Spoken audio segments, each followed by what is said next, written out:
นางอนัตตาวิปัสสนาภาวนาหาหันยอดธรรมอนัตตา2 ชั่วโมงเต็มก่อนนี้นางปฏิบัติกุกรรมในเขาพร้อมกันไว้สาเยตนา3 เจ้าก่อนพุทธังที่พุทธาเจ้านั้นผู้เจมีเฮาคาไว้คาออกสาธุธรรมังที่ธรรมานาตาเจ้านั้นผู้เจมีเฮาคาไว้คาออก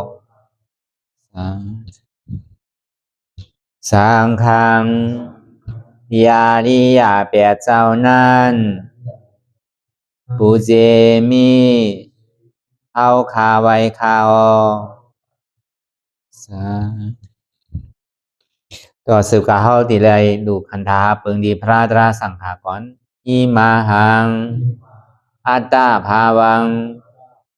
พุทธัสสะปาริจาสามิกาติอันธา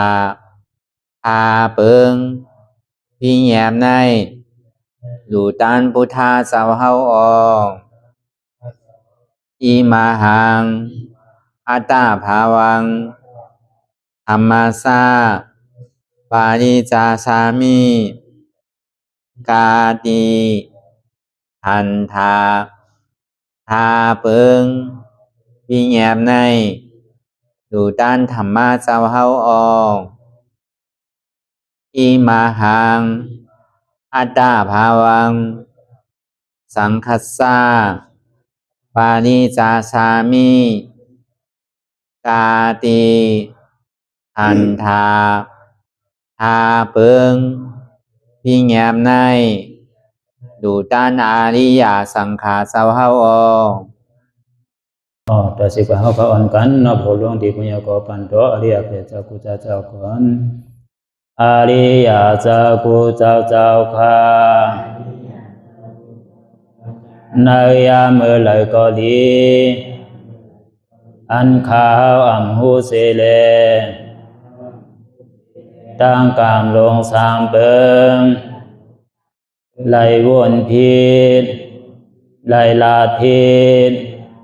ไหลเหตุพินมาเจอนานแค่นดอปดปล่อยวางความบันขาวเขาอย่าให้เป็นอันตรายลงอันเหตุตามาโผนิปานันสกันติคโนมโนกัมมังวสีกัมมังกายกัมมังแสมมุเรวนพิศลาปิตัวเอพิมาติอาริยะเจ้าภูเจ้าสวรรค์พ้นความไม่ถินไม่ใช่นำกองการนั้นขินในยามในจึงข้าวก็บินเสียสมมาเขาปวุนทีวิสิตาธรรมะตังโดอาริยะเจ้าเขาภูเจ้าสวรรค์พ้นความไม่ถินไม่ใช่นำกองการนั้นขินในยามในจึงสังวาเจ้าเขาภูเจ้าภูบายอกิเขาภูก็ภูโกนแสมมุเรวนพิศลาปิตัวเอพิมาติตนตัวสาวตั้งหลังนั่นในสังพยามมุเรนั่นในสังในก็ภูสังเป็นอันตรายเหตุมรรคผลนิพพานเจ้าไหวใส่ให้ทัศนานสีภาวตระปันยาได้เป็นอันตรายให้จำมาผลนิพพานตอนนี้กว่าวันตามเมื่อตาเฮจงกันอาหันทุกข้าทุกข้าเป็นอนัตตาเยาเดียวอนัตตาตาเปอัตตาที่วิจิกิสาเกลียสานั่นเลยมดสิ่งเก่งหายกว่าในภาวะสัตว์ในอังแผงมันคือเลยห้าไหวผลยันห้าขามปุยนิพพานก็เย็นขันภัยสกรรมหลวยตาเนาะสาธุรายการนางอนัตตาวิปัสสนาภาวนาหานยอดธรรมอนัตตาแน่ไหนวันดังสุดไหนก็เรานางขาไก่กุดขากว่าทับต่างขาซ้ายก็ไรอันนั้นขาซ้ายทับต่างขากว่าก็ไรมือ2 คนต่างตักเพราะยาวไหนไหวตัวซื่ออย่าไปเคียงป้นน่ะอย่าไปหยอดย่านป้นน่ะเพราะยาวไหนยาวลาบหูเนอเปิดหูยานปิญญารับตาเนอเปิดตายานปิญญาอยากตัวที่มันน้อวิญญาณทาใจที่อันผู้นั้นอันไรเสียนั้นในที่มันพุทธปอเกิดขึ้นเป็นมานั่นคือเขาบอกว่าเป็นอนัตตาอะไรอ่อนตั้งห้ามไปหันเจ็บไปหันทุกข้ามปองใส่เนื้อหน้าตาแต่ก็ด้วยที่ร่วมเคยใจเขาออกอ่อนตั้งเคยใจเขายาว หายใจออกยาวๆหายใจเข้าลึกๆหายใจออกลึกๆเข้าเกิดออกตายเข้าเป็นออกลูกปองเกิดแบบตายไหนแสดงว่าเฮาตัวหลอกหลายๆนี่เฮามีญาณตั้งหันซื้อใจญาณตั้งวนซื้อใจหันเฉพาะที่มันนำอุปเปิงเลยเอาตั้งแต่สิโอต่อไปกินได้มีอันใดฟ้องน่ะในที่ว่าเป็นเฮามีเฮาที่ว่าเฮาอุปเปิงฟ้องอันมันใดนั่นป้วนปีป้วนเดินป้วนวันมาต่อถึงมือเหลียวอายุอาสาเฮาเนี่ยก็นำขึ้นมาดีๆอาสาอายุนำขึ้นมาเนี่ยมันดุ่มมาห้ามใจมันเท่ามากดีๆพอเท่ามากก็ตั้งเจ็บตั้งไหมตั้งใครตั้งหนาวยุ่มดีกินวันก็เปลี่ยนมาซ้อมเก๋ห้าเนี่ยครับนำซ้อมน่ะมันเก๋มันนำซ้อมมาตั้งใครตั้งเปลี่ยนก็เพราะนั้นเพราะว่ามันเป็นเฮาเต้เนี่ยเป็นของเฮาเต้เนี่ยเฮาโดดอุบเปิงเลยเฮาโดดสั่งมันเลยอย่าพี่มันเท่าอย่าพี่มันเป็นอย่าพี่มันตายอย่าพี่มันมีลองตั้งขาดยานกันเนี่ยพระเป็นสาวะจาติทุกขาเนี่ยเกิดขึ้นมากกว่าเป็นทุกขาจาราทุกขาเนี่ยเท่าแก่มากกว่าเป็นทุกขาแผดที่พี่ทุกขาเนี่ยเป็นยอกาตั้งเจ็บตั้งใหม่เนี่ยก็เป็นทุกขามาระนาพี่ทุกขาเนี่ยตายก็เป็นทุกขาอาบีฮิวิปโยโกทุกขมมาโกเนี่ยได้ผาดยานป้นเตียนเฮาหักเฮามากเฮาเจิกผาดที่กว่าผาดตายก็เป็นทุกขาอาบีฮิวิปโยโกทุกขมมาโกซ้ำในอยู่สามยิ้มห้อมป้นเตียนเฮาหักมั่งเจิกเนี่ยก็เป็นทุกขาเนี่ยเอาตั้งแต่เขาเกิดมาต่อถึงเมื่อเดียวคุณทำพระราเป็นเจ้าวะเนี่ยเป็นทุกข้าวเป็นทุกข้าซื่อในสาที่ทุกขานในข้าวตั้งต้องเมนอย่างเราเหลือชิบเหลือนุทุกข้ามทุกข้าวของบนด้วยสองวันห้ามันหนังตะลาเนี่ยหมกศอก2 ชั่วโมงเนี่ยมันก็คืออันเขาอยู่ในต้องในข้าวตั้งเป็นเราเหลือชิบเหลือเนี่ยวนด้วยอีเลียตัวแต่นอนคดข่อยไว้ยามือเมกินอันนักอันแข็งเนี่ยยกอันนักเนี่ยในกองมือหนังมาหินเต่งไว้ก็กินอันเพชรอันพ่อนเนี่ยในกองมือหนังนำไม้โลไว้ว่าตั้งไม้ตั้งพ่อนตั้งเสียบเนี่ยอันเท่าอยู่ในต้องไอ้แรงนี้ถุงน้ำห่อไว้นั่นย่ำจางรัดกำอย่างมันขานใจนะวะอยู่ในต้องเนี่ยก็ได้ถึงที่ออกมาในหูก็ดีตาก็ดีหนังก็มันหักหง่อยที่ไรจังหวะเข้ามาหนังตะลา2 ชั่วโมงเนี่ยมันคลางพระเป็นเจ้าว่าลองตั้งตายเนี่ยอย่าไปโกอันเท่าโกเจ็บเนี่ยปองเท่าโกตายอันเท่าโกตะลาเนี่ยเท่าโกทุกข้าเนี่ยปองเท่าโกตายเท่าไปใครตายถ้าเป็นเจ้าว่าอย่าไปโกตั้งตายเนี่ยป้องใครตายเนี่ยไว้น่ะอันดีโกน่ะในตาดีเกิดเนี่ยว่าดีโกก็แห้งเล่มดีโกละในข้าวตั้งเกาเหลือน10 เหรียญเนี่ยมังเผามังปองในข้าวโตเจ๊ผอมมาจากที่ทุกขาในห้องปองมันว่าป่นกว่าป่นมากมังปองห้องใกล้ว่าก่อนนะเก่าทุกขาเสียจานั่นป้อนใกล้อันเท้าใกล้เหล่เฮ็ดธรรมะเสียจานั่นมันนึงเป้ารู้นั่นจากที่จาราแผ่ที่มารานาเนี่ยมันก็ว่าป่นกว่าเพื่อนน่ะก็เบอร์ว่าอยู่ผู้ซ้ำลาอยู่ก็พี่อยู่ที่นั่นน่ะเฮียงก็พิษอยู่ที่เจ้ป้อมผู้เนี่ยเฮ็ดก็พิษผู้เนี่ยดานก็พิษอยู่ที่นั่นนะแล้วก็นั้นหลังจากเขาพอดีผู้เนี่ยก็ที่หุ่นข้ามพระเป็นสวรรค์สาธิทุกขะมันจะว่าเกิดมาในว่าเป็นสาธิมันใช่ของมันอยู่ในต้องนั่นน่ะมันทุกขะก็เหลือ10 เหลือเนาะเหมือนเจ้าสิมบัลลี่เนี่ยนั่น7 ปีปลาย7 วันน่ะอยู่ในต้องเนี่ยถึงนี้ออกมาก็ไปแล้วน่ะได้มาถ่อมได้มาก็ได้ทาโหดีเจ้าสารีบุตรลาเป็นยาหันถามเนี่ยนะว่าลองเกสาล้อมานาคาตันตาตาโจเนี่ยนะคนว่าเรียบว่านังว่าดุว่าลองเกสาล้อมานาคาตันตาตาโจตันตานาคาล้อมาเกสาเนี่ยว่าลองเกสาเป็นเส้นคนโหเป็นเนื้อเป็นดุเป็นเอ็นเป็นนางเอาเจ้าสิมบัลลี่ไม่ได้มันนี่น่ะพอเอาเนี่ยเป็นตะไลพอเป็นยาหันตามเนาะเจ้าสิมบัลลี่เนี่ยไว้ดังนั้นก็เป็นในเฮ็ดไว้หนังเก่าเจ้าสิมบัลลี่เนี่ยมีจกมีหลักมันก็มีปืนมันหนังเก่าเจ้าสิมบัลลี่มันเลยอยู่น้ำพึงไว้ว่าในเมื่อปานพระเป็นเจ้ากัสปานั่น คนหวานคนเมืองนี่เละกันเฮ็ดเปียวิจาหลุด้านปัน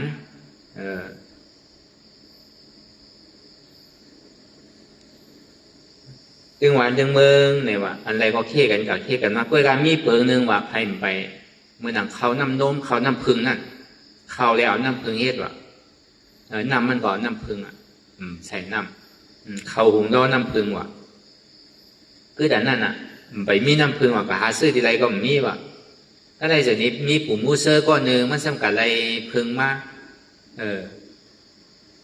ไรอันทางพึ่งไรน้ำพึ่งมาเนี่ยก็ได้เปิดมาย้อนเสื่อมันว่าสุติให้อังเนี่ยว่าเขาติเมื่อเฮ็ดเขามุ่นดูปันเจ้ายาหันพระเป็นเจ้ากษัตริย์เจ้ายาหันเขาเนี่ยห่ำคายเนี่ยว่ะ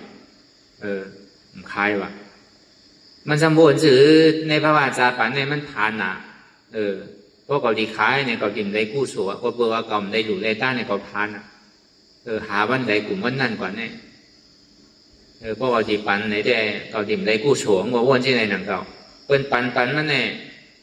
ที่แต่การขันมันข่มตาหนังเก่าปันเอาจากนี้ตั้งแต่1 แป๊บ1 เปียต่อถึง1 10 1 ปากต่อถึง1 เฮียงก็คือก็มันย่อมปันว่ะถ้าพวกเป็นสิ่งนั้นเนี่ยพวกมันขายไม่ได้ให้ยังเนี่ยว่ะคือคาเลยหลูก็ยาวว่ะเนี่ยว่าคาก็คาเลยกู้โสโร่เนี่ยว่ะเงินในขำเอาว่ะคือคามีส่วนใดส่วนเป็นนี่แหละคาเลยหลูจ้องก็ยาวอ่ะเนี่ยว่ะย้อนเป็นอะไรมันก็มีดองตั้งสุดต้องมองไว้หนังเก่าสุดต้องมาเกิดมาพระวาจาปันใดก็อย่าไปคือไรอยู่ที่ไรก็ยาวคืออะไรมังนี่ไว้เฉยๆมันไหนมีหนองตั้งสุดตองไว้เยอะกว่าคืออะไรตลาดทูตลาดเมียดคืออะไรง่ายๆล้มๆว่ะเนี่ยก็เพื่อว่ามันไหนสุดตองไว้เรื่องนั้นแหละเวลามันก็เฮ็ดมาหลายจัดมันจะว่าจัดนั่นหลายจัดมันก็สุดตองมาหนังเขามันมีอันที่ผ้าสิมปรีเนี่ยผ้าอันจกลาบนั่นกว่าทั้งไรก็อยู่ในเถินในป่าในห้วยในดอยก็มีผีเขามากราบมาปั่นกินพวกป้าเจ้าสิมบาลีเนี่ยเหมือนคล้ายเป็นเจ้าเขาติอ่อนเมื่อหาเจ้าที่ซาสมณีนั่นจากนี้ห้องเอาเจ้าสิมบาลีเมื่อหนังเก่าพวกป้าเจ้าสิมบาลีเนี่ยเพราะกว่าจำเถินจำป่านั่นมีผีเขาก็ลงมาว่าก็เบอร์มันเลยอยู่น้ำพึ่งไว้นั่นมันมีดองตั้งสุดต้องไว้หนังเก่าว่ะก็เบอร์พรนี้มันเลยอยู่น้ำพึ่งว่ะมันเปิดห้องเจ้าสิมบาลีเนี่ยมีโจกมีลำเลยอยู่น้ำพึ่งมันก็มีรวยเสดนามันหูร้องมันนั่นนะใครอย่าไปอีบอกอยู่ที่ไรเศร้าที่ไรก็คือไรมีอันว่ามันได้กินเนี่ยอย่าไปไรมีนั่นนะคือไรกินอยู่เสียๆว่ะเนี่ยคืออันว่าคือเนี่ยอย่าไปไรลาว่ะเนี่ยมันมีไว้นำคนเพื่อนเจ้าสิมบัลลี่เขาเอาเจ้าเต้มาใครเนี่ยก็นำต่อเพราะเขามันใจเปลืองหลงมันตาเจ้าสิมบัลลี่ได้มันใจนำต่ออันนี้เขาว่ามันสืบกว่าได้มาสัมผัสง่ายเลยก็การอะไรมาวานนี้อีกอ่อนนึงก็วันนั้นคืออะไรตลาดทุตลาดแบบเหมือนนั่งเจ้ายาห้านตาเขาคืออะไรไว้หนุ่มๆง่ายๆเนี่ยว่ามันมีหลองตั้งสุดต้องหมุนมองไว้สินั่นว่าเจ้าสิมบัลลี่ก้วยกาอากู้โซลองตั้งพิษเนี่ยมันอะไรให้ไว้นั่นเมื่อมันเป็นปานคุณออกคำนั่นก็ในคุณออกคำต่างเมืองซ้ำมาตึกต้อยเลยเอาวานเมืองมันกว่าก็เอาวานเมืองมันกว่าเอาเนี่ยก็ซ้ำขึ้นเอานางจุ้มนั่นนะเฮ็ดเป็นนางจุ้มมันขึ้นเนี่ยแหละก็ในมันซ้ำเจ้าสิมบัลลี่ในทำเป็นลูกใจเจ้าคุณออกขั้นในไรต้านออกรอดมากเนี่ยซ้ำขึ้นกับตึกต่อเอาว่ะเมย์มันทำซ้ำผงข่าววันนั้นว่ะเมย์อยู่ในหอนั่นเฮ็ดที่ไหนแหละเครื่องกองการวันนั้นน่ะแต่เพราะที่นั้นเนี่ยปีกพัดตูไว้เลยเนี่ยว่ะอย่าพี่เขาออกกันทั้งไรเนี่ยว่ะพัดตูหลงในปีกแบบเซ็งๆเนี่ยว่ะเฮ็ดที่นั้นว่ะก็ในก็ยังตึกออกพัดตูอ่อนอยู่ว่ะเนี่ยก็ในพัดตูอ่อนก็ปันออกว่ะอีกอยู่ในข้าวตั้งหูในข้าวตั้งหู7 วันแล้วก็เมื่อนั้นแหละกูในมันหยาบมากนะเพราะเป็นเช่นนั้นเราก็คนก็เอาคนออกข้ามมาอาบปันเนี่ยเพราะเป็นนั้นก็เบอร์ว่าอะไรปืดปีกผู้ประตูไว้ประตูเวียงผู้ใหญ่ผู้เรียกปีกไว้เนี่ยมันก็เลยอยู่คำอากูโซเตียนได้ให้ไว้นั่นแหละในข้าวตั้งหู7 ปีไป7 วันนั่นเมย์มันก็ซ้ำเป็นก้นขึงปองการปันโนเมย์ก็เลยขำนั่นต่อแล้วก็เพื่อนนั้นแหละ เจ้าสิมบัลลี่นั่น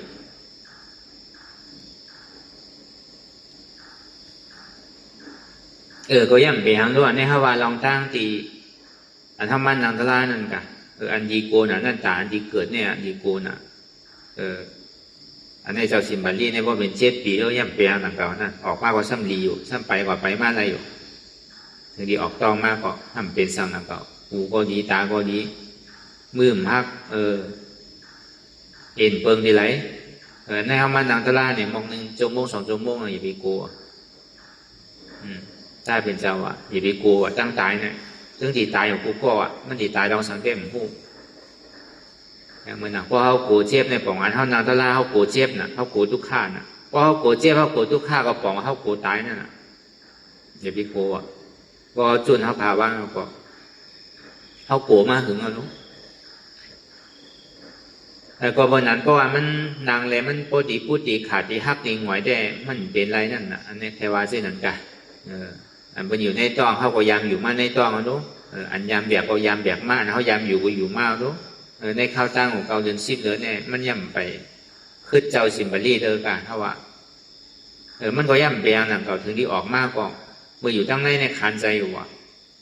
พอออกมาในที่ก็บอกในเบิ้ลก่อนว่ามันหู้ว่ะมันอยู่ในเป็นถึงก่อนถึงที่ออกมามันลืมว่าเราพอออกหันดาวเมืองหันนาเมมาก็ลืมว่าเราอันอยู่ทั้งในต้องนั้นจองมาพระเป็นเจ้าวันเนี่ยสาที่ทุกขาวันนั้นใจห้ามใจเนี่ยบางเผ่าบางปอกเนี่ยเข้าวากว่าที่นั้นแก่น่ะอันถ้าเขาธรรมะเชษจาเนี่ยพระเป็นเจ้าเขาลองลูกข้าเชษจาสมุทัยเชษจามากข้าเชษจานิโรธาเชษจาลูกอริยเชษจา4ในธรรมะจักนั่นป้อมใจในเขาดีที่อย่างสมาเกิดในเป็นทุกข้าซื่อเนี่ยอันนี้เขาก็มาซับแรงก็ป้องมันใจว่าเกิดได้ออกมาในเกิดใจจ่าเตี้ยว่าเนี่ยมันไม่อยู่ตั้งในต้องบนห้องว่าเกิดแล้วนั่นเกิดอยู่ในต้องมันไปออกมาแก่ดีมันจะออกมาในประจำพ่อว่าสังนาจาราวะเท่าวะจาราทุกข่าวะที่อย่างเรียกว่าเท่าแต่ทุกวันถ้าเกิดวันเดียวกันเนี่ยมันเท่าเลยก้นอยู่ในต้องนั่นน่ะก้นอยู่ในต้องตึงหนุ่มเนี่ยมันไปออกเลยรู้มันออกมาเนี่ยมันเท่าน่ะพอเปิดสังสมาทุกข่าน่ะทุกวันที่อย่างในทุกข่าน่ะมันจังคอมนั่นเจ้าเจนอนหงายกันน่ะคนดีได้อุ้มได้ขอบกันก็รู้มันใจจังเพื่อนจังความเลยรู้เหมือนเกิดมาใหม่ๆนั่นเมื่อต้องไม่ขยักโน้มกันนะมันก็ไห้ไห้กินโน้มไหมพวกกินกว่าห้ามขี้ห้ามเยียวเอาสมองพาออมพาสังโปกแล้วมันอยู่หยาบนั่นพวกขี้พวกเยียวมากก็อยู่หยาบพอไห้ทั้งนั้นน่ะมันแสบแล้วแต่อยู่ไรแหละด่วนตึกใหม่ๆแหละแม่ตึกกำเดินหนูในเพื่อนเพื่อกินอันเพชรนั่นน่ะเพื่อกินอันเจียมป้วนมันมีอยู่น่ะเครื่องอันเพื่อกินจืดก้อยๆเนี่ยก็เพื่อว่ามันจังตุ้มเตอจ้อมลูกอ่อนนั่นน่ะเราตัวเจ้าเก่าที่ยังตึกเดินก็ยังตึกหนุ่มหมูพวกกินทางกว่ามันจังพิษเลยนั่นมันใกล้บ้านนั่นน่ะแต่ถึงที่เมื่อเขาเท้ามากเนี่ยเขาขามันนั่นก็เขากินเปิดทามเขาซ้ำกินอยู่ใช่ไหมเสียวคิวเสียวอายใช่ไหมอยู่ไรคนยิงกำหนังใกล้เป็นน่ะเพราะอายุอาศัย40-50-60 มาเนี่ยมันใกล้พิษเลยเหมือนเขามีจองเหมือนเขายังตึกมีลูกอ่อนในห้องกำนั่นน่ะมันก็เลยโทษในย่ามนะก็เปิดเนื้อเลือดมันยังตึกหนุ่มหัวมันบอกถ้าเอาเนื้อเลือดใหม่เข้ามาน่ะก็เปิดได้เสียเลือดนำหนาโรคคนมีตอนนั้นได้ผ่ามันก็เลยผ่ามันก็เกิดตามสภาวะย่ามเปิดนั้นทุกวันก็เหมือนกันอ่ะพวกอะไรกินกว่าเขาเคี้ยวนะครับเนี่ยพวกเคี้ยวเนี่ยครับเดี๋ยวเขากินสังกัดก็มันออกมานั่นทุกวันนั่นคือเขากินเยี่ยวซื่อกว่าเขามันก็ออกมาเหมือนหนังเยี่ยวเขากินนั่นน่ะมันจังเรียนกันอ่ะก็เพราะนั้นแหละมันอยู่หยาบรู้เพราะมันขี้มันเยี่ยวอย่าไปว่าทุกวันให้แค่อยู่หยาบก้นเขาเนี่ยก็เหมือนเข้ากับขี้กับเยี่ยวเนี่ยเพราะเขาซุกต้องอยู่หยาบรู้อันนี้ทุกวันในสมองพาออมโป๊กอะไรเนี่ยมันติดกันไว้น่ะมันใจจังกันนั่งขี้นั่งเยี่ยวห้างกล้วยตรงมันดีทุกข้าก็เลยล่ะแล้วก็เพราะนั้นแหละมันอยู่หยาบนะมันไทยน่ะเพราะมากรรมได้มันเยี่ยวตรงไหนมันขี้ตรงไหนไหลตัวไหลลมลาปันเพราะเขาใกล้กินเจก็ดูหวานเนี่ยต้องเพราะใครดีน่ะคนนุ่มล่ามันก็อยากอ่ะดูหวานก็เลยใช้อ่ะต้องเจ็บต้องแก้นเนี่ยมันจะได้มียาตาดีตาบันดูก่อนแต่ยาตาต้องเนี่ยมันก็หู้น่ะเขายาไม่ดุนั่นแหละ ที่อย่างในว่าทุกข้าเนี่ยที่อย่างในมันทุกข้าน่ะดูก่อนนั่นก็ได้ถึงดีเตรียมเดินมาเนี่ยครับพึกความหนักครับเนี่ยปัจจุบันความอะไรของไม่ไงมันจะความอะไรวันเดียวกับความที่ถึงใจรู้ปัจจุบันอันเท่าที่พึกความตัวนั่นแกตัวก็พบเป็นอันดองหยาบอ่ะถึงดีความเนี่ยในซ้ำพึกการนั่งน้องกำนั่นพึกการเนี่ยซ้ำพึกไปทางพึกไปทางพึกอุพึกลาทางต่อถึงพอเป็นว่าเป็นสาวมากเนี่ยก็ทุกข้าเป็นสร้างกว่ามือตึกเป็นลูกอ่อนก็ทุกข้าเหมือนเป็นลูกอ่อนถึงดีใหญ่มากก็ทุกข้าเหมือนนำลูกอ่อนตึกใครเรียนของเรียนตึกใครกินของอันลูกอ่อนเมี่ยวลูกอ่อนเรียนเมี่ยวลูกอ่อนกินนั่นต่อถึงพอเป็นว่าเป็นสาวมากเนี่ยก็ทุกข้าเหมือนว่าเหมือนสาวนั่นก็ได้ต่อถึงเตะนะหอต่อเฮิรนมากเนี่ยก็ทุกข้าเหมือนนำเตะนะหอต่อเฮิรนนะเมื่ออยู่ก้อนเลี้ยวได้อยู่จอมปอจอมเมได้มันพออะไรไม่ก็คือการเขาว่าใครอยู่ซื้อใครเฮ็ดซื้อใครนอนซื้อใครกินซื้อเนี่ยก็มีไพลาดมีไพว่าเพื่อกับพอมีก้อนมีกูมามันแล้วนะพวกกลุ่มการเดินนอนหนุนที่กินเหตุการณ์งานในที่บ้านโน้มันมีก้อนเลี้ยวนะครับนั่นอันใดก็สำคัญไรโน้อันเปิ้นมีซื้อก็สำคัญมีจอมเปิ้นนะพอดีอยู่ลายเล่นเหตุการณ์สังคมไรโน้กับนั่นในไม่ใจกับนั่นใครเล่าผ้าการใดรอบผ้าใครไรก็การที่ไรมากรอบผ้านั่นมันเกิดขึ้นนี้นั่นนะครับนั่นพอเขาเจตนาหัวโตขึ้นมากกว่ารอบผ้าเนี่ยก็เกิดจอมเดียวทีเต้มันเกิดจอมตั้งแต่เกิดเมื่อการมันไปน้ำเมื่อเขาเจตนาขึ้นเจอกันพอเจตนาหัวโตขึ้นมาได้พวกที่ได้ถูกเต้มพวกเอาไว้ก่อนเงินคำนั่นรอผ้าใครไรย่อมอิ่มเบอมันเกิดดีแค่จะเกิดตัวสมุทัยเช่นจะเป็นเหตุทางเอาจ้องทุกข้านั่นรอผ้ารอชาป้อมไรมากเหมือนใจทำเป็นใจล้ำปองในพอไรน้ำเมียปองในชุ่มนะปองในพออ่องในใจมันดีเป็นรอชาก็ในโมหะเนี่ยผู้ว่าเราตัวเจ้าเก่าเฮ็ดในพี่ได้ถูกว่าในมันผู้ว่าเฮ็ดป่าที่ที่นั่นพอไรมากพอยาวหมาหน้าเด็กที่เนี่ยนะครับเนี่ยยุ่มยามาเกาโมเฮ็ดโมหะเนี่ยเกิดขึ้นมานำขึ้นที่นั่นนี่เขาว่าลองตั้งมันพอเขามีก็มีกูมีผัวมีเมียมาเนี่ยก็ปุ่นพรมันก่อนนำมาก็ได้ถึงที่มีลุงมีหลานมาเนี่ยก็เหมือนนั้นหนังเก่าเหมือนเขายังตึงมีปอมีเมียก็ปมเมียเขาลุ่มลาเขาซื้อเนี่ยก็ถึงที่เขามีลุงมีล่างมากกว่าเขาที่ไหนมีปุ่นพรจากที่ลุ่มลาลูกเขาเหมือนหนังปอเมียลุ่มลาเขามันดิ่มป้วนในโลกเกิดมาเป็นป้วนพอมันช้างลงมันหนุนเด่นนะฮอโตเฮิร์นหนุนมีลุงมีหลานไม่เป็นการช้างลกลูกมันก็ทุกข้ามันหนังลูกเล่าข้านั่นถึงดีพอเท่าพอแก่ไม่เอาเนี่ยก็เลี้ยงหรือว่าซ้ำเลี้ยงร้านแล้วซ้ำเลี้ยงแลนทางมันก็ทุกข้าเป็นสร้างกว่าไอ้ใหญ่แพ้ไอ้ใหญ่มันมันก็ทุกข้ากว่าต่อถึงพอเท่ามากก็มีทีเต้มันเท่ามาตั้งแต่1 วันแล้วต่อถึงเวลาอายุสาวพออยู่ถึงเป็นถึงมาเนี่ยก็อย่างมันเหมือนเก่ามีหูก่อยๆหนวกมามีตาก่อยๆมัวมามีเนื้อมีหนังก่อยๆเหี่ยวมาลูกหยาบนางหยาบไปหยาบลูกกอข้างนางกอข้างมากครับไหนย่อกาคนนำมาที่เอายาเป็นอาหารล่าอันใดก็ดีกินกั้มเดือดซุ่มกั้มเป็นเยวหวานกั้มเป็น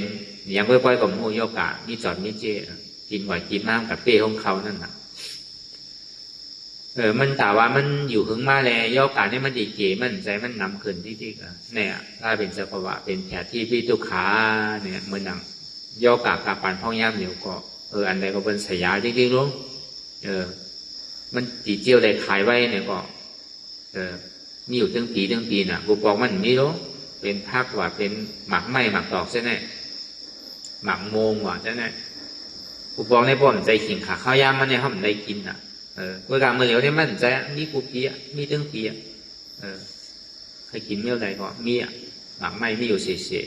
ก็เพื่อทางหลังมันใส่ยามันเนี่ยมันตีเจียวหมักเนี่ยมันตีเจียวออกเมื่อหนังเขาเนี่ยมันยังเห็นหลายปอกแล้ว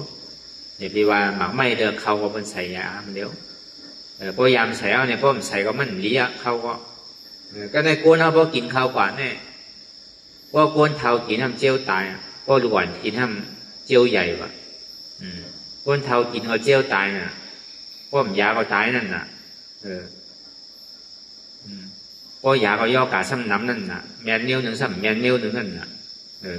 ย่อกาก็นำขึ้นนิดนั่นมันกัดถูกเนียวหนึ่งซ้ำกับพิษเนียวหนึ่งนั่นย่อกาก็นำขึ้นนั่นเพราะยากับยามากก็ยาเนี่ยนำในเขาพอหลวนกินน้ำเจียวใหญ่ตัวได้ใหญ่ใจมันใหญ่ แต่ไม่เป็นเช่นนั้นกว่านั่นนะกรรมอะไรกรรมนั่นเนี่ยแต่ที่พิทุกขามาแล้วหน้าพิทุกขาเนี่ยต่อถึงพอดีตายอ่ะทีพอหลันเยียวพอหลันนุพอดีตายเนี่ยมันใจว่ายุ่งเลยตายนะกำน้ำเนี่ยด้วยหรอกคนดีตายเนี่ยคนนั้นมันเป็นทุกขาเวทนามีเจ็บมีไหมมีไข้มีหนาวมาพอเท่าพอแก่ไม่เอาเนี่ยก็หยุ่มดีกินบานไม่เอาเนี่ยก็มันเป็นเยียวยากาศที่ยาก็ตายยาก็ตายนั่นน่ะก็เป็นนั้นมาเนี่ยมันรออะไรรู้มันทุกขาก็คือเนี่ยเขาก็หันอ่ะขี่พอหลันเยียวพอหลันอ่ะหูเก่าหูเนี่ยก็ออกหมดอ่ะขี่มันนำมันก็เนี่ยสำหรับผ่ายานก้นเตียนเข้ามาเข้าเสือกว่าผ่าที่พอผ่าตายว่ะนี่ก็เป็นทุกข้าวอ่ะเลยผ่ายานก้นเตียนหักนั่นผ่าที่พอทุกข้าผ่าตายก็ทุกข้าหักกันเลยผ่ายานกันก็ทุกข้านั่นน่ะแต่อยู่วันเปิ้นเมืองเปิ้นมีดุกว่าไงถ่อมกำซ้ำกับอยู่จ้อมเปิ้นก็เฮ็ดเคยเปิ้นเนี่ยก็เฮ็ดไปเปิ้นเนี่ยใจก็อยู่วันเมืองเปิ้นเนี่ยอันเดือกำไว้อยากสมัยอยู่จำเฮาเนี่ยก็เป็นทุกข้าวอ่ะอาภิเยวิปโยโกทุกโขมาโกเนี่ยพระเป็นจะว่าเป็นทุกข้าเสียงว่ะตั้งแต่เขาเกิดมาเนี่ยก็การเหตุทางเราจ้องมันเนี่ยมันใจว่าเป็นเตียนเขาเกิดจ้องมันดีเกิดได้ไม่ใช่หนังเขาอันเกิดเท่าเป็นตายนั่นมันเป็นทุกข้าเสียจากเลยอันเหตุที่ให้เขาเกิดเท่าเป็นตายเนี่ยก็เบอร์สังเนี่ยก็เบอร์ล่อผ้าต่อสามโมหะมานาเด็กที่ก็เบอร์ล่อผ้าหมออิ่มหมอเจอกว่าถอมมาใครถอมติ๊กหันเอาใครหันติ๊กหนุ่มเอาใครหนุ่มติ๊กกินเอาใครกินติ๊กหนุ่มเอาใครหนุ่มติ๊กเจอก็ซ้ำเจอติ๊กหูมันจังถอมอันพิษตามันจังตัวอย่างพิษหูดังซ้ำจังหนุ่มอันพิษชอบซ้ำจังกินอันพิษตัวมันจังที่จังหนุ่มอันพิษใจมันจังเจออันพิษว่ะแล้วก็เพื่อนนั้นพอเจอหนาก็เป็นล่อผ้าน่ะ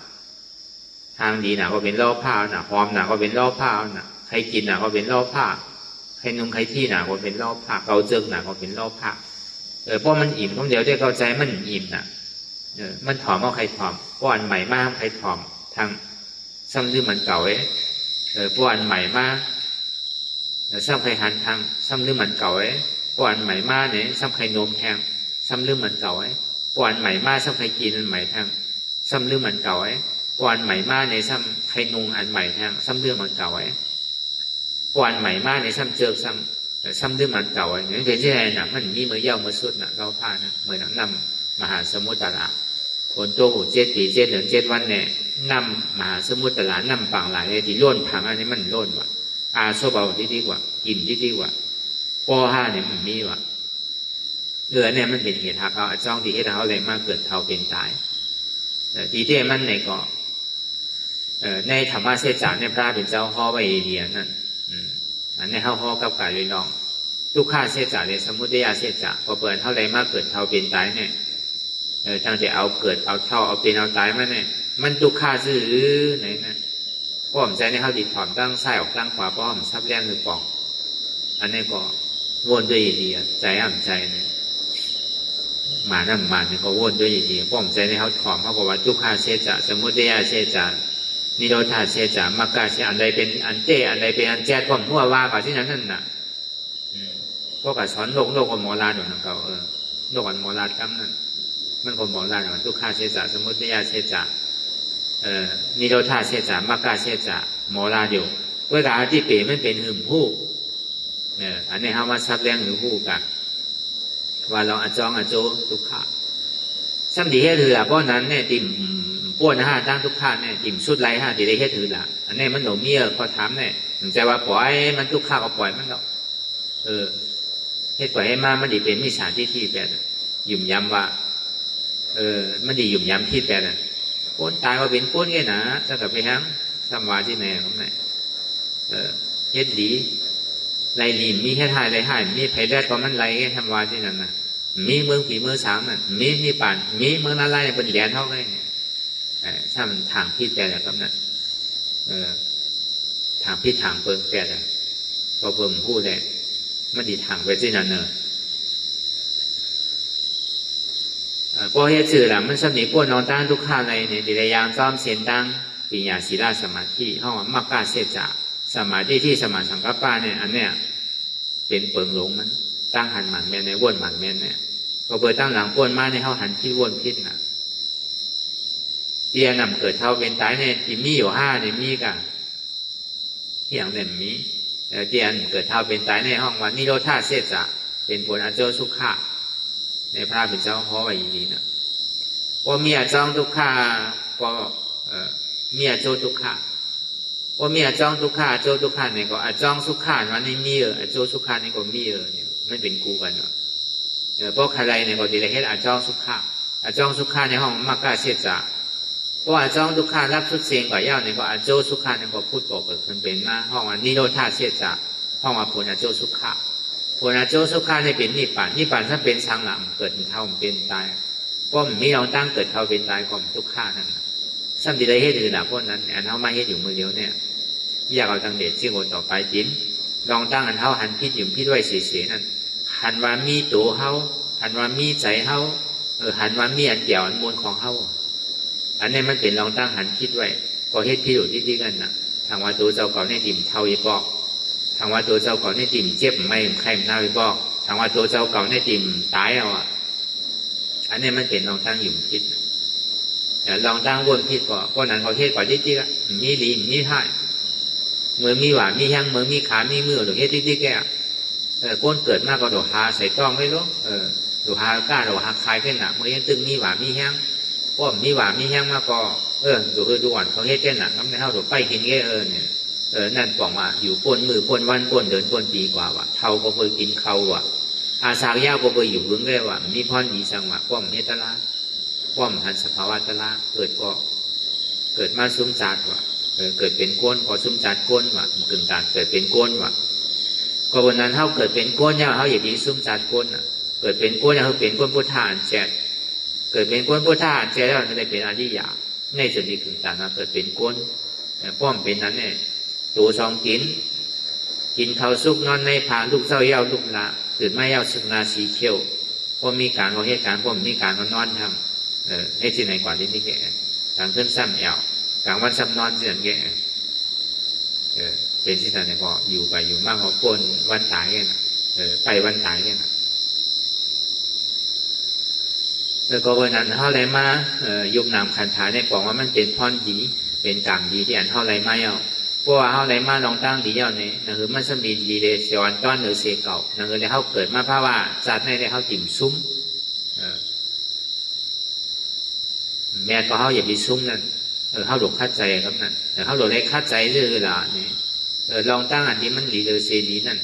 ลองตั้งอันต่างดีอ่อนเขาปวดลองตั้งทุกข้าเลยนั่นอันทำไมให้การตระวิปัสสนามันเดียวเนี่ยอยากเคยตีตั้งแต่ที่โอต่อไปทีเนี่ยมันมีอะไรพ้องอันที่เป็นของเขาเนี่ยที่เขาก็ชัดแรงกว่ามือเจ้าน่ะ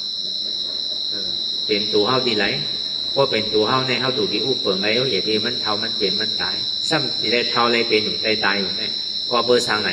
เนี่ยก็ว่ามั่นใจของเขานั่นมั่นใจตัวเขานั่นน่ะเขาปึงอิงมันอยู่เพื่อการมั่นใจของเขาเจ๊แต่พอเขาผู้หันบอกแสงแรงใสซึ่งนั้นแนวเนี่ยสังมาพอเขาดีลองตั้งดีเนี่ยเขาอยู่วิโก้เขาดูเลยฮัทมีอย่างก่อนดูเลยจุดในเสียงในตัวพันธะเขาเนี่ยอันมันจุดอยากเลยเปิ้ลเนี่ยตัวเจ้าเก่าจุดอยากเข้าใจอย่างนั้นเงินคำเนี่ยก็ยังหมอจุดเลยพวกมียาเมื่อโจรในเลยเขาว่าโจรขึ้นเฮิร์นในเลยเอามินงาเขาเนี่ยเอากองงาเขาเนี่ยใช่ไหมเงินสูงมีที่ไหนเอามาเสียงคำสูงมีที่ไหนเอามาเสียงพอสูงเอามาสู่ที่ตายเอาที่แหมตายมันเสียหลายเอาเงินคำมันนั่นเอาออกมาหมดอ่ะมันโกตายน่ะเมื่อไรอาชักมันยังตึงมีอยู่ก็ย่าว่ามันใช้เอาก็เอาไว้ก่อนอ่ะนั่นน่ะเข้าใจแต่หนังเงินคำในมีหนับก็คือเนี่ยก็เข้าหักหรือเสียนเขาหักตัวเขาอ่ะแล้วก็เบอร์นั้นพอหักตัวเขาเจเนี่ยก็เขาหลวงเอาในพระวาจาปานในก็คือมันดีพระวาจาปานตั้งนานในก็คือมันดีการเรียนเท่าเฮ็ดอกใจยตนา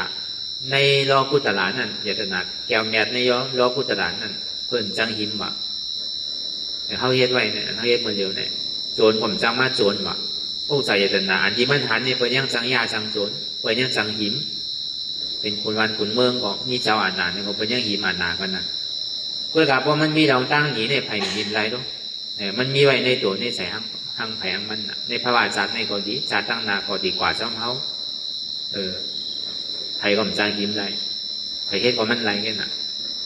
ในเขาบอกแจ้งแรงใจว่าวิปัสสนาในเปิงลงมันใน หนึ่งด้วยตัวใน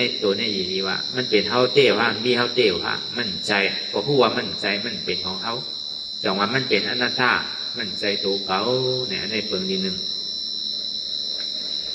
ก็ในสองมานี่อยู่ใจพุ่งใจปิวว่นยึกว่นเลือเป็นเลือเป็นล่างมุนงี้อยู่หยาบขึ้นขั้นคานใจซ่าเสียงนี้ใจเขาในมังปอกว่นตั้งหลังมังปอกว่นลองตั้งหน้ามังปอกซ้ำว่นสังมังปอกว่นอยู่ดิ๊กอยู่ดิ๊กพุ่งอยู่ดิ๊กใส่เนี่ยมันเป็นทุ่งสามมันอะป้อมใครมันปิวเนี่ยอย่าไปโกเจ็บพอเจ็บเกิดขึ้นมาเนี่ยมันปิวอ่ะพอทุกข้ามมาเนี่ยมันนึงหนีมามันกว่าไรมันนึงอยู่ในในคำเดียวอ่ะว่ามันยังไปหันเจ็บเลยเนี่ยกว่าที่จริงอ่ะกว่าว่นลองตั้งหลังเอามาเป็นตั้งทุกข่ายการพยายามว่นลองตั้งนาเดียเนี่ยไปถึงนั้นมาเป็นลองตั้งสุขข่ายการพยายามว่นกว่ากาวากาเป็นมีขอบมีแหลนเนี่ยการพยายามว่นสังเนี่ยเขาสัมผัสได้ให้เรือเพราะนั้นใส่เดียมันว่นลองตั้งหลังนั่นเนี่ยก็มันเหมือนคนตายเนี่ยนะของตั้งหลังมันก็สุดเสียงกว่าเย้าดูเขาเดี๋ยวเอาขึ้นอะไรก่อนใส่มือกันในเศร้าแหละมือเดี๋ยวเนี่ยมันเมาขึ้นแล้วเหมือนเมื่อว่าเนี่ยมือเดี๋ยวเนี่ยอันเท่าเฮ็ดกว่าเมื่อว่าเนี่ยปอกขึ้นมาคือเหมือนเก่ามันเป็นแล้วมันสุดเสียงกว่าเย้ามันเหมือนหนังก้นตายว่ะเหมือนหนังก้นหกขาดว่ะจางเฮ็ดเสือ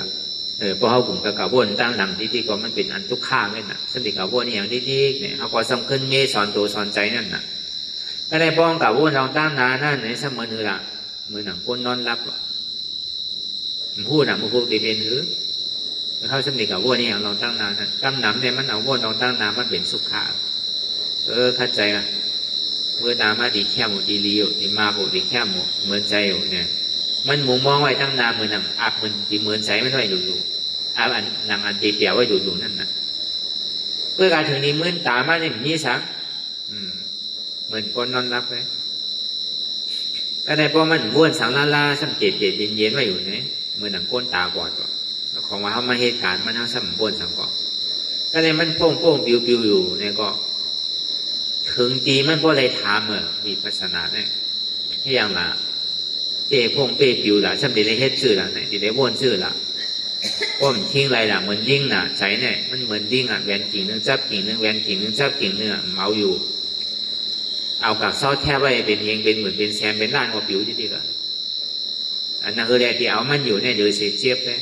เดือดเสียทุกข้างเลยที่เอามันอยู่เลย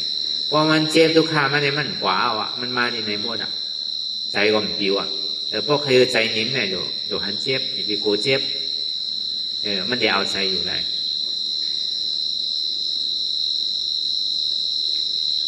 ก็เบอร์สังนามันปอกนิ่มหมูมันปอกผิวเนี่ย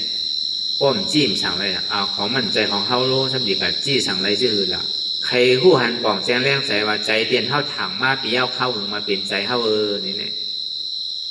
บางเผ่ามาบอกได้เข้าติใครว่าอยู่ว่าตัวเขาเต้ด้วยเต้ก็ใจเต้อยู่นำเก่ามันเท่ามาที่รู้ตีได้ว่าใจก็ซ้ำใจของเขาก็ซ้ำมันอยู่ก็อย่างเก่าด้วยการให้ใจนี่เป็นของเขาเนี่ยกว่าทั้งไรอยู่ทั้งไรก็มันเป็นใจเขารู้เนี่ยนะตัวเขาเท่าใจตาก็ใจนี่มันเท่ารู้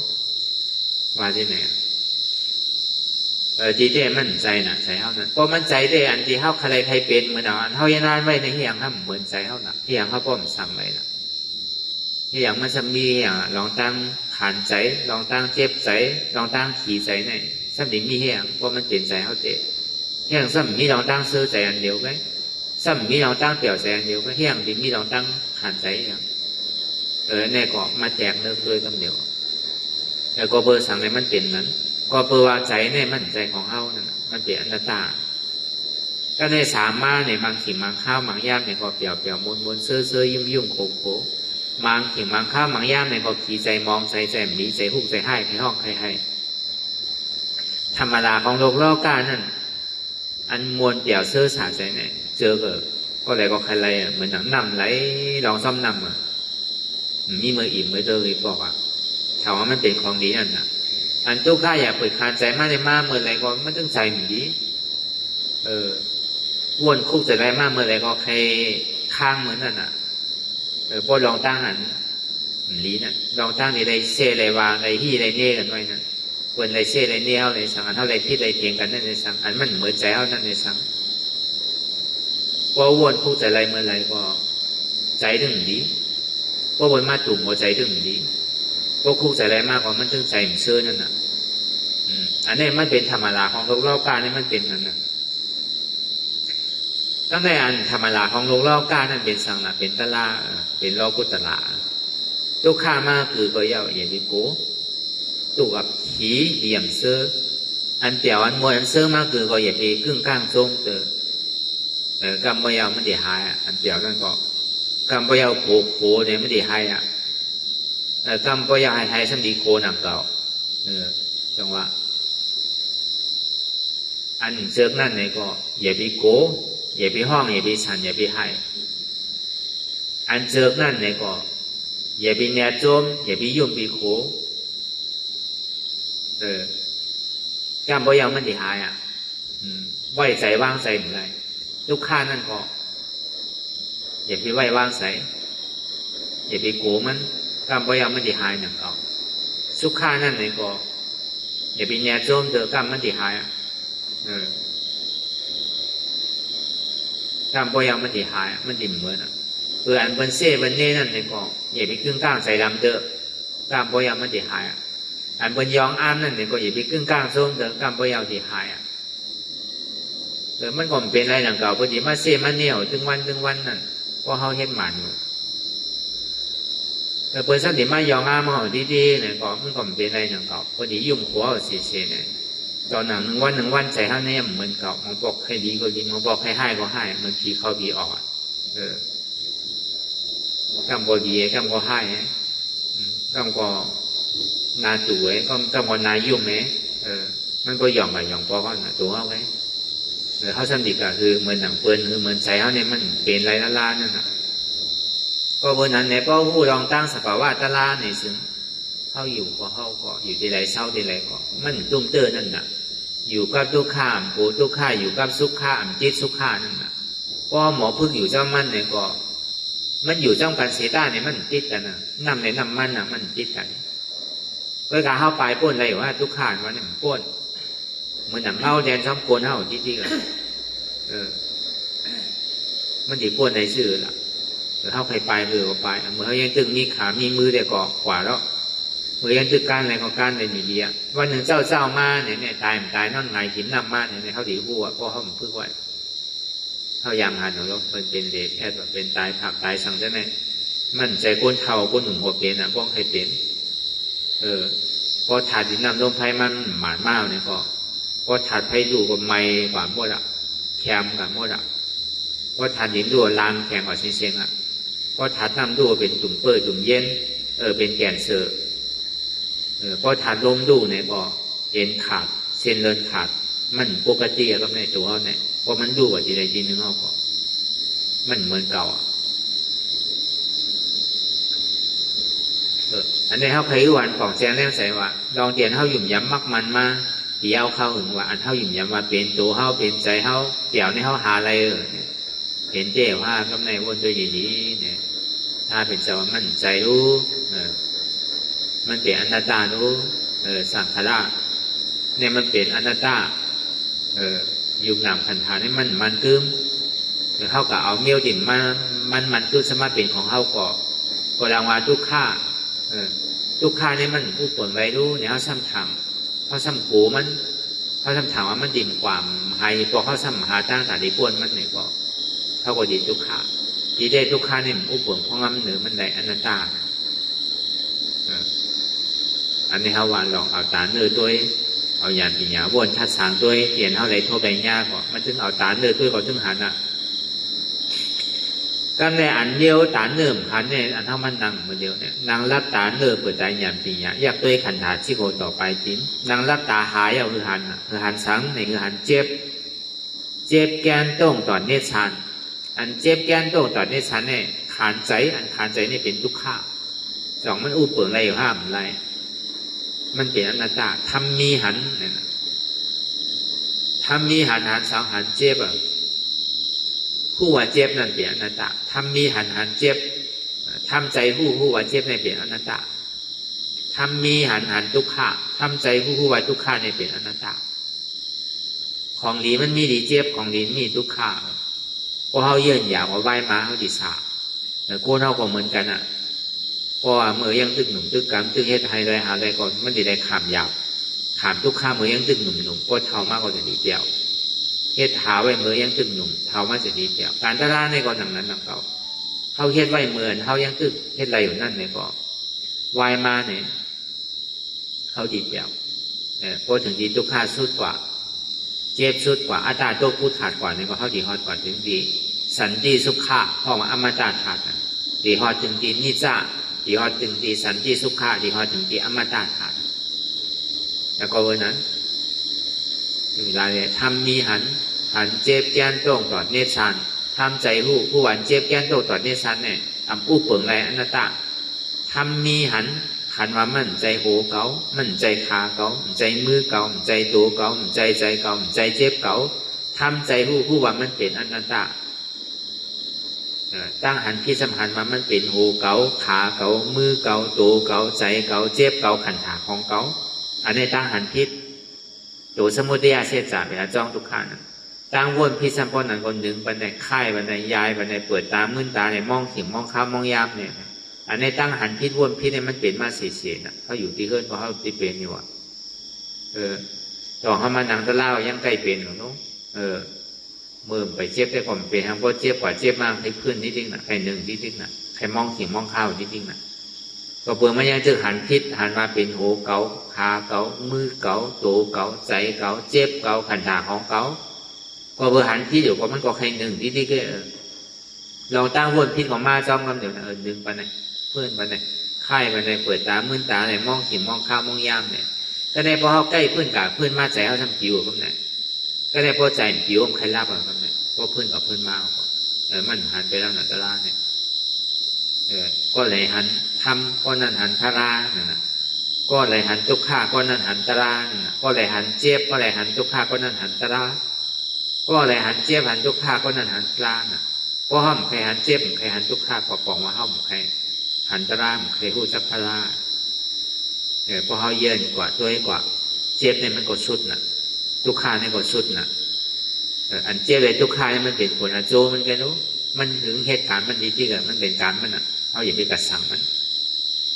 เมื่อกายเหตุทางเราจ้องนั่นไม่เป็นอ่ะเตียนเท่ากับยึดยับกับมันไว้ว่าเป็นเฮามีเฮาเป็นเปิลมีเปิลเป็นโหเก่าเป็นขาเก่าเป็นมือเก่าเป็นตัวเก่าเป็นโหเก่าเจ็บเป็นขาเก่าเจ็บเป็นมือเก่าเจ็บเป็นแอวเก่าเจ็บใจเก่าเจ็บหนักเก่าหรือใจหนักเก่าเนี่ยเจ็บหรือเปิลอันนี้น่ะเป็นเหตุทางเราจ้องทุกข้าที่แล้วออกมีโหเก่ามีขาเก่ามีมือเก่ามีตัวเก่ามีใจเก่ามีเจ็บเก่าอนัตตาก็หูจู่โมโมเชงเชงเนี่ยก็หนังตลาดพอมันพูดปอมาดีตัวพออ่ำใจตัวเก่าอนัตตาวนที่ไหนที่ติ๊กแกมีโหมมีขามีมือมีตัวอนัตตาเนี่ยที่ติ๊กแกพอมันมาดีใจเนี่ยก็ใจเนี่ยก็มันใจเก่าอนัตตาว่ามันเจ็บเอาเจ็บทางวินว่าตั้งไหนไหวว่าตั้งไหนก็เจ็บในกล่อมใจเขาอนัตตาเพราะว่าใจยังตึกพ่องปิวเนี่ยก็พิษนั่นมันใจเป็นพิษเบิร์นมันเป็นพิษเก่าเบิร์นเนี่ยใจเนี่ยมันจะกับว่นพิษเบิร์นอันที่กับว่นดีเบิร์นเพราะตรงนี้คือเขาเอาแน่จ้างตื้อกับในใจตัดกว่าใจตัวเก่าอนัตตาใจเก่าอนัตตาใจเจ็บเก่าอนัตตาใจพิษเปิดมันเป็นพิษเก่ากล้วยอนัตตากล้วยกับหันในอันวัวในมันเต้งกันใจว่าวัวในสำคัญกว่าใจอะไรหันอยู่ซ้ำวัวก็ซ้ำอะไรเมื่อเดี๋ยวมันหันไว้ดีตัวมันยังปั่นไว้ดีตัวพออย่าไปคือมันมีตัวคือจุนตัวอันนี้ปองว่ามันเจ็บดีตัวเขายังถามว่าเป็นตัวนั่นตั้งหันพิษว่าเป็นตัวมั่นใจเนี่ยเอาลองตั้งหันหมันแมนจอตึกใส่ดีลองตั้งหันพิษอาจารย์สมาเป็นโหเกาขาเกามือเกาตัวเกาอนัตตาสมาใจโหเกาใจขาเกาใจมือเกาใจตัวเกาตั้งหันพิษแต่ตั้งวนพิษ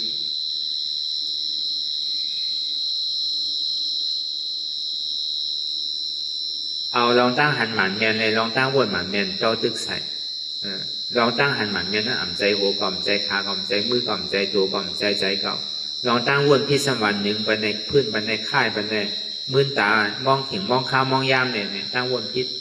ตั้งวนหมันเนี่ยซ้ำพื้นหนึ่งโต้ง khai lại bởi tám bên ta mong chỉ mong khao mong nhắm vì này có yêu quân tài hoặc tài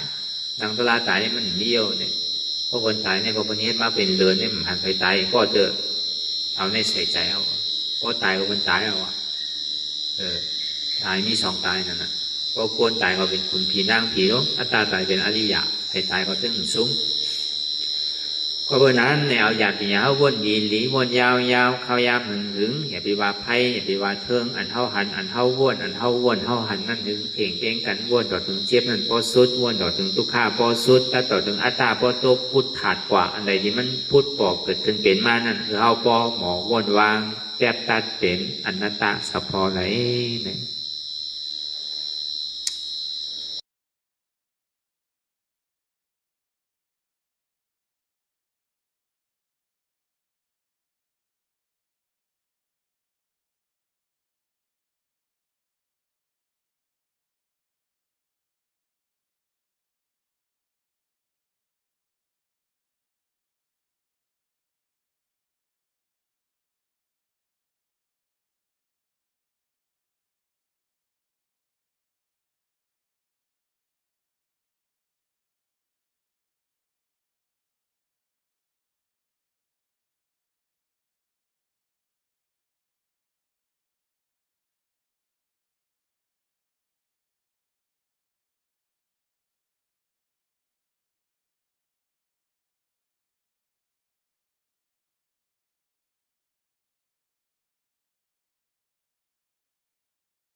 ลองตั้งอันเป็นอยู่กุเซอกุยาย้ายข้องคำไว้ที่ใส่หูถอดถอนออกที่ใส่หูมันออกเสียงก่อนสภาวะอะไรก็ดีลองตั้งอะไรก็ดีอันเกิดขึ้นมาที่อยู่ตัวที่ใส่ที่เจี๊ยบสนั่นถอดถอนออกที่ใส่หูมันออกเสียงสภาวะยุทธาสีเปิงสนั่นเจ็บเทียนโตกอดเนตสานสั่นไหวโคมไต่ไม่กัดอ่อนแข็งสู้ตุนทรัพยายจึงอยากเป็นดูสภาวะยุทธาสีเปิงสนั่นตีหนังทาดกว่าผู้ทรัพย์ตีอัตตากว่ายึดว่ามีโตมีใสมีเจ็บสนั่นเอาบ่วางเป็นอนัตตาไหลลองแสนพ่องปิวอยู่อันเฮาว่นลึกว่นเลยอยู่เป็นเดิมเป็นลาวอยู่ซึ่งในสาวถอดถอนออกตีใส่หูมันออกเสียงก่อนยอมกึดยอมออกยอมลงอันเฮ็ดให้เฮายินดียินให้เสื่อมอารมณ์เสื่อมถึงใสถึงคอไว้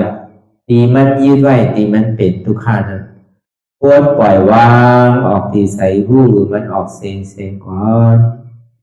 ลองเสื้อเป็นทุกข้าเลยลองย้อนถึงใสหลายๆอย่างมันเกิดขึ้นมาตีตัวตีใสตีเจียบสนั่นควรวางย่อเสียงก่อนก่อยค่ายย้ายลายหนึ่งพื้น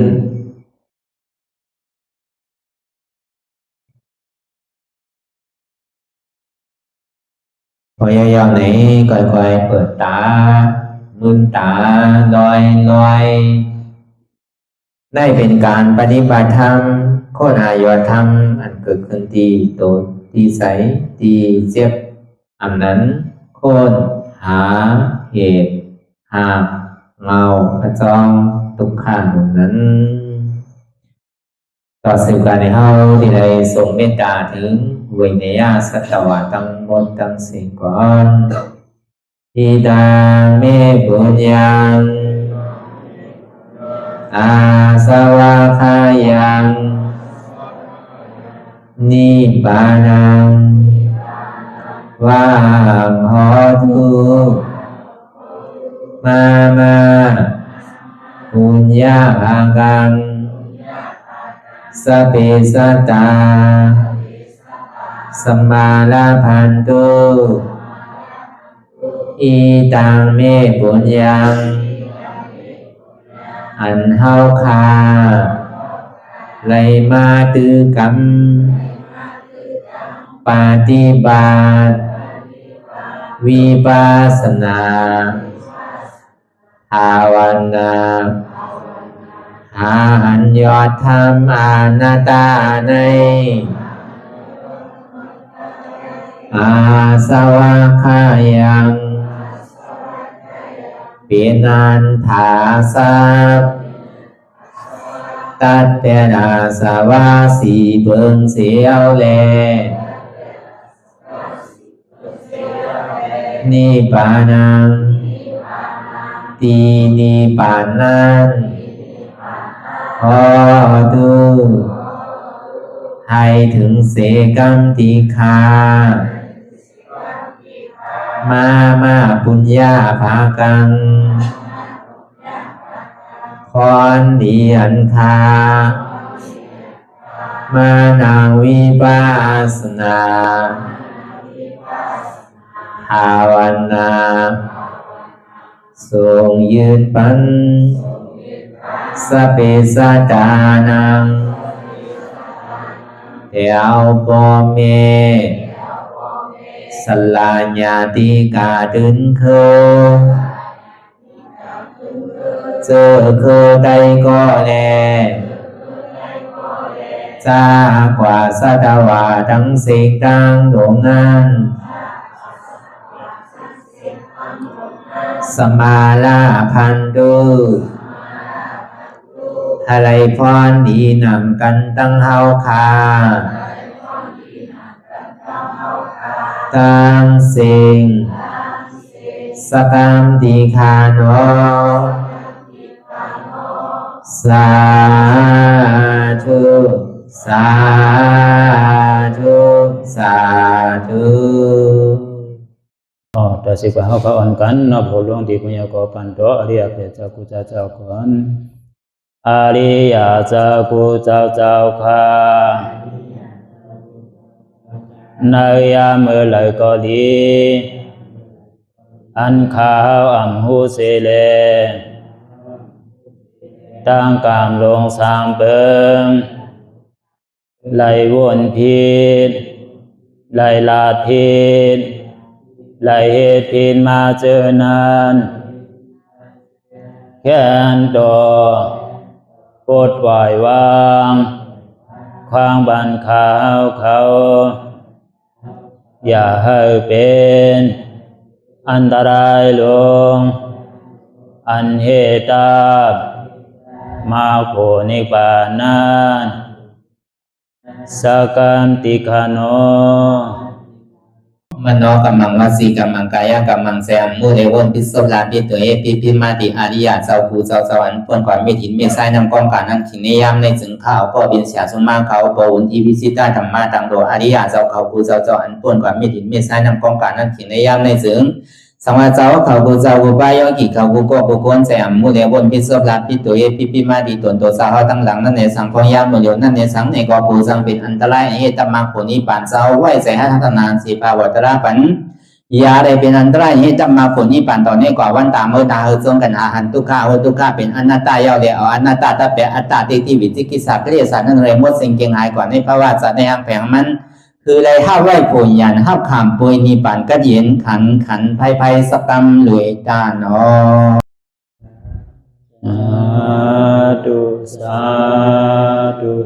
ธุ